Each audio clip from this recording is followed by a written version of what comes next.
Desde esta parte del mundo es difícil conocer algo sobre budismo, principalmente porque en Latinoamérica es una región dominada en gran parte por el catolicismo y en general por el cristianismo, careciendo de las enseñanzas que ofrecen las demás religiones.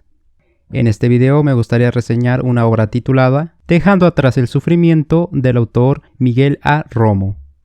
En este libro nos introduciremos de forma general a la filosofía budista, una de las religiones más emblemáticas de Oriente y que poco a poco ha tomado cierta relevancia en los países occidentales. Hola, ¿qué tal? Mi nombre es Jesús y en esta pequeña sección de podcast pretendo dar opiniones, reseñas y complementar algunas ideas sobre libros en general. Igualmente, si es posible, que este sea un espacio para desarrollar el pensamiento crítico y un foro para abrir el debate con los temas tratados. Aclarando que no soy especialista en ningún tipo de área y tampoco soy dueño de la verdad absoluta. Siempre aliento a investigar, comparar fuentes de información, a la réplica e inclusive si alguien discrepa de lo aquí mencionado, sentirse libres de expresarlo siempre y cuando sea con el debido respeto. Sin más por añadir, comencemos. Desde el momento en el que leí la portada y observé una estereotípica imagen de un Buda, supe enseguida que este sería un escrito que abordaría el budismo como religión y más que nada como filosofía. Al no tener nociones sobre esta religión, solo podía guiarme por el título de la obra, Dejando atrás el sufrimiento, a lo cual me plantea una interrogante. ¿Será acaso que el budismo tiene la clave para erradicar de una vez por todas el sufrimiento? ¿Es posible que el budismo pueda ofrecer las herramientas para lograr la felicidad?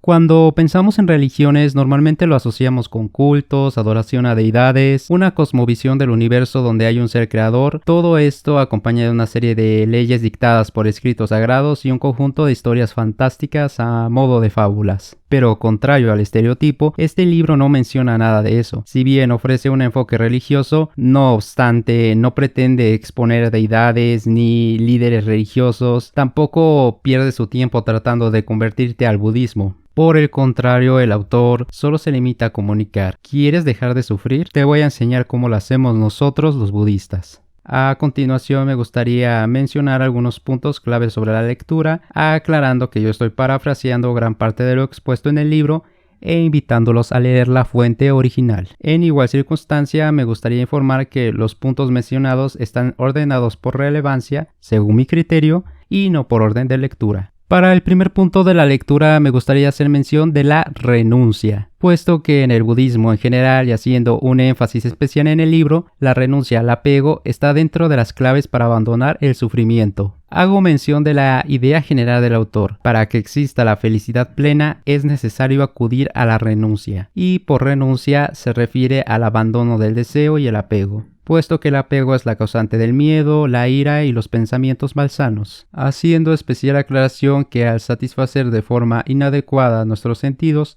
generamos deseo. Para concluir la idea, el autor aconseja reafirmar que nada nos pertenece y hasta que entendamos esto, alcanzaremos la plenitud. Para este punto me encantaría añadir una idea personal. En mi caso particular, discrepo al considerar el deseo como algo que por sí solo sería negativo. Existen deseos buenos y deseos malos. El deseo para mí es la simple motivación por querer adquirir algo, en cambio en el apego ya va más intrínseca la dependencia emocional hacia los objetos, personas, ideas, etc. En el deseo solo se quiere poseer o alcanzar algo, mientras que en el apego volvemos ese algo la razón de nuestra felicidad. Pienso que la renuncia del apego es donde de verdad está la clave para dejar atrás el sufrimiento. Me gustaría ejemplificar esto. Tú puedes tener una pareja o desear tener una pareja y no es malo. Tener una pareja inclusive puedes sentir afecto y amar a esa persona. El problema es cuando vuelves a tu cónyuge la razón de tu felicidad. O sea, si tienes una pareja y solo eres feliz cuando estás con esa persona. Cuando no tienes ese cónyuge dejas de ser feliz. Y el día que esa persona deje de estar a tu lado, sufrirás.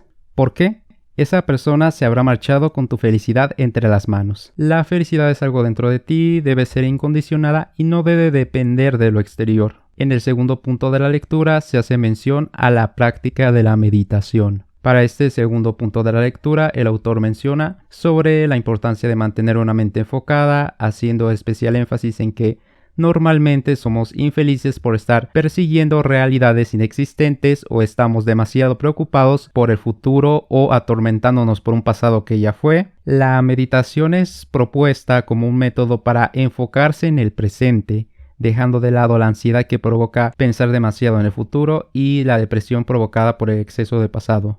Por otro lado, la meditación es una práctica que ofrece una atención más plena, permitiéndonos tener una mente más enfocada en el momento y las acciones que se están realizando en ese mismo instante. Además de que de esa forma se puede llegar a desarrollar una mayor concentración en cuanto lleguen pensamientos malsanos y sentimientos negativos, seremos capaces de reconocerlos y apartarnos antes de que estos se expandan.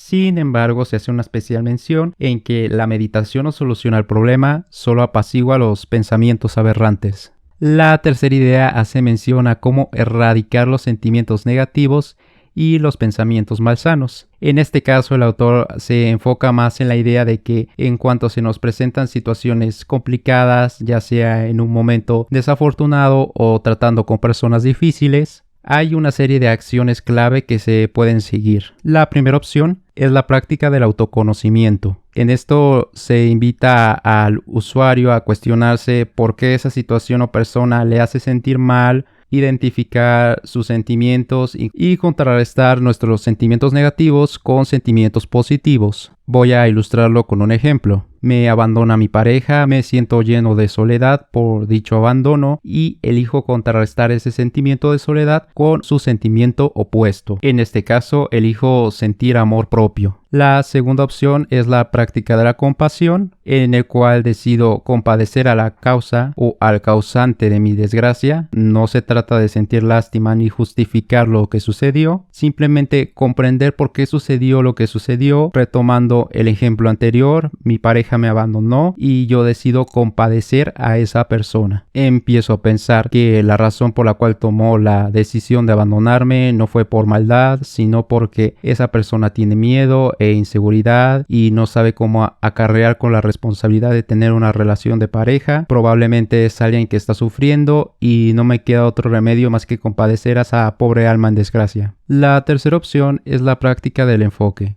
en el cual se postula que ante una situación fatalista podemos decidir dejar de prestarle atención al suceso trágico y poner énfasis en un acontecimiento más positivo.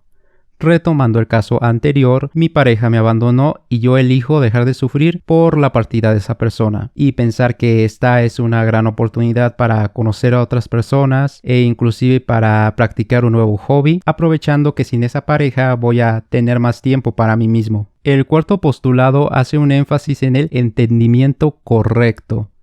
En esta idea se hace una mención en la ignorancia. El autor menciona que para el budismo la ignorancia es la causante principal del sufrimiento, indicando que una persona que sufre es aquella que tiene entendimiento incorrecto, mientras que el entendimiento correcto es aquel que trae la paz. Finalmente, para el quinto punto, una reflexión sobre la muerte. En los últimos párrafos de la lectura se hace una mención a la falsa idea de que todo es eterno. Esto nos trae sufrimiento y recomienda que es mejor caer en la resignación y no seguir idealizando la vida. El autor invita a meditar sobre la muerte para así entender que nada es para siempre y evitar caer en ambición. Y efectivamente, en la meditación y la contemplación de la muerte, en vez de renegar y huir de esta idea, nos ayuda a mentalizarnos para que cuando llegue la pérdida, así no nos derrumbemos cuando lo que tenemos se vaya y aprendamos a atesorarlo mientras esté ahí con nosotros, llegando a la conclusión de que es mejor atesorar el presente. Finalmente, quiero llegar a la conclusión sobre este libro. De entrada, las enseñanzas del escrito están basadas en el budismo de la corriente o escuela Theravada, y algo que me encantó durante toda la lectura es que desde la introducción el autor nos ofrece un escrito de corte simple, agradable y nos facilita bastante la información al omitir un lenguaje muy técnico, y en cuanto tiene que hacer mención sobre algo muy especializado, siempre hay aclaraciones al margen del libro. Diría que eso hace que este libro sea literalmente filosofía budista para no budistas.